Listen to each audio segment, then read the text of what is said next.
మన తెలంగాణ ఏర్పడి 11 సంవత్సరాలు అయింది. 4 కోట్ల ప్రజలకు కన్నీరు మాత్రమే మిగిలింది. వ్యాపారస్తులు నెత్తి కొట్టుకుంటున్నారు, బిజినెస్లు అన్నీ వెళ్ళిపోతున్నాయి, రియల్ ఎస్టేట్ పడిపోయింది, విద్యా వైద్యం కరువు అయిపోయింది. నీళ్లు, నిధులు, నియామకాలు అన్నారు. వేసవి కాలంలో 1 కోటి కుటుంబాలకు నీళ్లు అందించగలిగాయి గవర్నమెంట్. నిధులైతే వాళ్ళకు మాత్రమే 100 కోట్లు, 1000 కోట్లు, కొంతమందికి లక్షల కోట్లు. మనకు మిగిలిందేటి?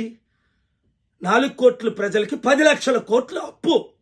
వడ్డీ కట్టలేవు, అప్పులు దొరకట్లేదు అని రేవంత్ రెడ్డి మొన్న ముఖ్యమంత్రే అరే మమ్మల్ని ఢిల్లీలో దొంగలా చూస్తున్నారు, దోచుకునే వాళ్ళ చూస్తున్నారు, అపాయింట్మెంట్ ఇవ్వట్లేదు, అప్పులు దొరకట్లేదు అని చేతులు ఎత్తేశాడు.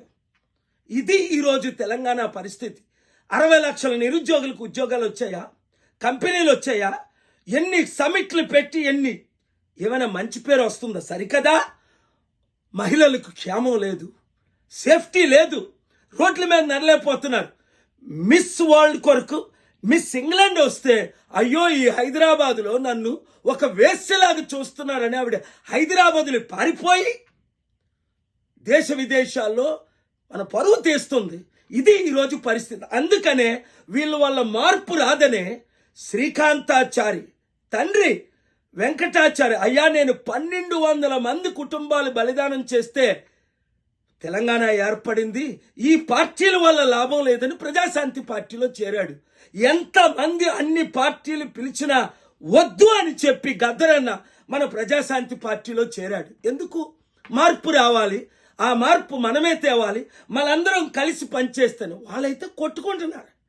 20 లక్షల వార్చి సరిపోదు, 200 కోట్ల రూపాయలు అపార్ట్మెంట్ దుబాయ్లో సరిపోదు, నాకు 100,000 కోట్లు కావాలి, అన్నకిచ్చిన ఆస్తి నాకు కూడా కావాలి. ఇది ఈరోజు తెలంగాణ పరిస్థితి.